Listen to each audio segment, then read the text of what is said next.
Ay mga loves, ako lang to. Tingnan nyo loves, tingnan nyo ang cravings ko. Ayan, ang sarap-sarap. Last week ko pa din itong kinikrave, hindi ko na siya niluluto loves. Pero kahapon ko ito niluto. Ngayon ko lang siya kakainin kasi gusto ko yung gano'n. Alam niyo ito ano to loves? Adobong manok. Adobong legs ng manok. Ito lang lahat ang niluto ko, maliit lang. 4 lang na legs. Kahapon ko siya niluto, I mean kagabi. Tapos ngayon ko siya kakainin. Kasi gusto ko sa adobo lang, niluto kahapon, tapos ngayon ko siya kakainin. Ayan, naglalaway na ako, gutom na ako. Pero dahil adobo ito, gusto kong pakita sa inyo na dito ako kain sa kanina, sa plato. Naisip ko kanina, sabi ko, parang laging nakasaka yung rice ko, parang gusto ko, ganyan, ilagay siya dyan. Yan, di ba? Parang dito magkakamay ako lang, kinamot. Kinamot ba sakto? Ayan, ito lang may bell pepper ako, parang may gulay-gulay naman. Mm.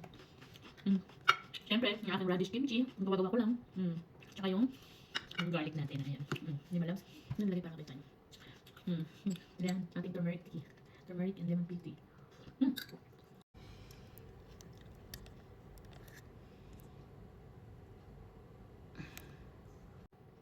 Ay mga loves, napakita ko na mabilisan habang nagpapakita ko sa inyo na kinakain ko, biglang dumaan yung mga deer sa harapan. Kaya nakita niyo yung loves, di ba? Ang cute nila, mabuti mabilis ang kamay ko, kana nabako ka agad yung cam. Ito talaga namin. Ang ganda. Ito sa area namin. Galing sa baba, nasa taas kami. Akit sila dito. Ayan. Wala tuloy yung ano. Kain na tayo, loves. Oh my god, ang sarap. Ang sarap ng adobo. Ito yung gusto kong adobo lang. Wala kang sabaw-sabaw. Pag nag-adobo ko lang, wala tong ano. Tapos ang daming madami. Nakita yung video. Ang daming onion. Tsaka garlic. Tapos parang toasted na sila, loves. Ganun. Kita niyo pa ba yung loves? Kasi ano ako, natuwa ako dun sa dumaan na deer. Ayan, kain na tayo. Kumain na tayo, loves. Minsan nahirap na magkamay kasi parang lalaglag ba, loves. Kinain ako. Yung mga ganito na po.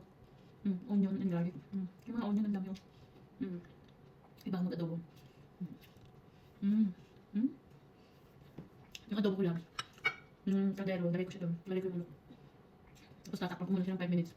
Tapos ihalo-halo siya ng very light. Tapos hayaan mo na siya matuyo. Ang sarap. Hindi ka naman. Hindi naman.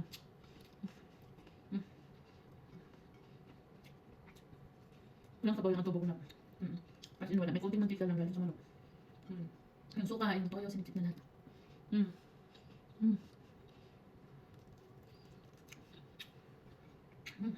Kaya ako nag-try ng adobo. Mapapakain ako malala. Ang sarap kasi.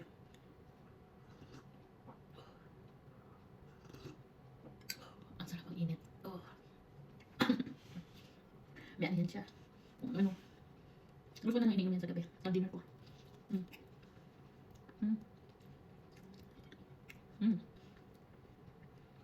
Time check 8:42 PM. First meal of the day, kaya pili ko gutom na ako.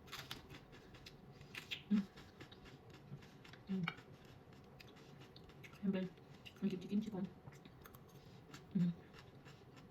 Hindi talaga siya kinchilap kasi ano lang sa sesame oil. Tapos yung chili powder, kaya yung pula-pula, yan o. Tapos sesame seeds, black and white. Ganyan lang.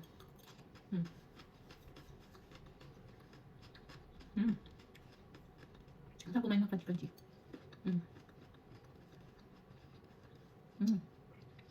Bagong batch ko to. Bagong jar ng apple. Cider and garlic.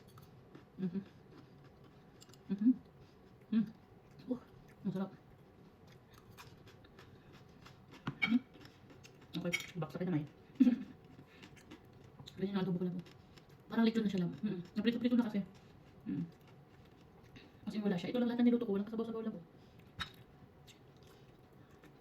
Hindi ako nakabili ng niluluto kong parang native na manok matigas.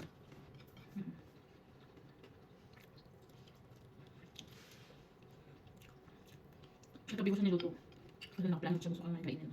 Pag-uwi ko, kinrespy ko ulit siya saglit. Ano din ba kayo kumain lang? Ng adobo, kinabukasan mas masarap. Kasi pala pa kung sinain ko hapon.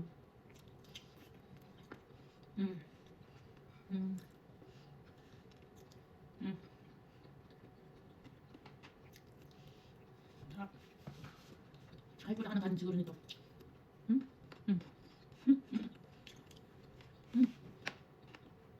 Dalawang malaking onion nila, tsaka isang buong garlic. Nilagay ko dito, kaya andyan siya yung mga ganito niya. Mga onion niya. The best. Legs kasi ito lang, sinap-chop ko lang ng medyo maliit. Parang malasa.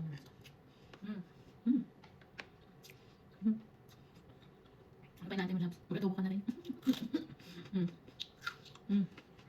So delicious. Tapos meron kang tea. Ang sarap-sarap. Ang sarap ng tulog ko lagi gabi-gabi. Peaceful mind. Happy heart. Okay, love? Love, love!